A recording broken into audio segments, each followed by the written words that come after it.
আদালতে স্বস্তি পেলেন কয়লা পাচারকাণ্ডের অন্যতম অভিযুক্ত অনুপ মাঝি ওরফে লালা। শর্ত সাপেক্ষে মিলল জামিন। সুপ্রিম কোর্টের নির্দেশে মঙ্গলবার আসানসোল বিশেষ সিবিআই আদালতে আত্মসমর্পণ করেন অনুপ মাঝি। শুনানি শেষে 10 লক্ষ টাকার ব্যক্তিগত বন্ডে শর্ত সাপেক্ষে তার জামিন মঞ্জুর করেন আসানসোল বিশেষ সিবিআই আদালতের বিচারক রাজেশ চক্রবর্তী। আগামী 21শে মে ফাইনাল চার্জশিট জমা দেওয়ার পর ট্রায়াল শুরু হবে।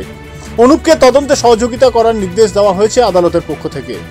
যতদিন না ট্রায়াল শেষ হচ্ছে ততদিন নিজের বাড়ি অর্থাৎ পুরুলিয়ার নিতুরিয়া এলাকার বাইরে বেরোতে পারবেন না। আদালতের এমনই নির্দেশের কথা সংবাদ মাধ্যমের সামনে জানান লালার আইনজীবী অভিষেক মুখোপাধ্যায়। আমরা অনারেবল সুপ্রিম কোর্টের অর্ডার মেনেছি, আমরা মেনে এসে কোর্টের সামনে সারেন্ডার করেছি। কোর্টে আজকে ওনাকে ব্যক্তিগত জামিন, আমাদের সাবমিশন শোনার পরে ওনাকে ব্যক্তিগত জামিনে রিলিজ করেছেন। হ্যাঁ, করা হয়েছিল। ওনাকে শর্ত দেওয়া হয়েছে যে উনি ওনার গ্রামের বাড়ির অ্যাড্রেস ছেড়ে বেরোবেন না।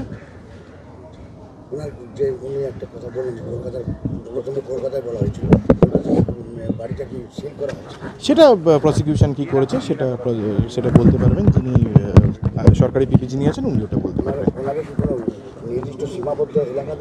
হ্যাঁ, ওনার যে বাড়ির অ্যাড্রেস আছে সেটার ভেতরে ওনাকে সীমাবদ্ধতা থাকতে হবে। সে তাহলে কোর্টের অর্ডার নিতে হবে।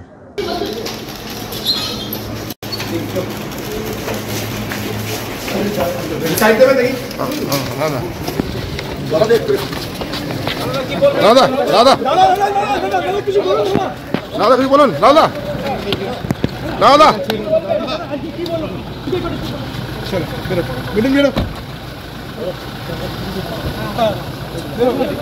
এই মুহূর্তে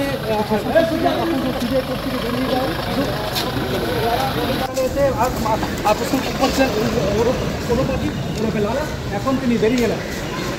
আসানসোল থেকে নিজস্ব প্রতিনিধির রিপোর্ট, টিভি নিউজ 10।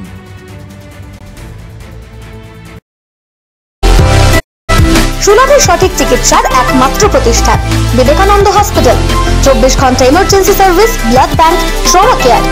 আপনাদের সেবায় আমরা তৎপর।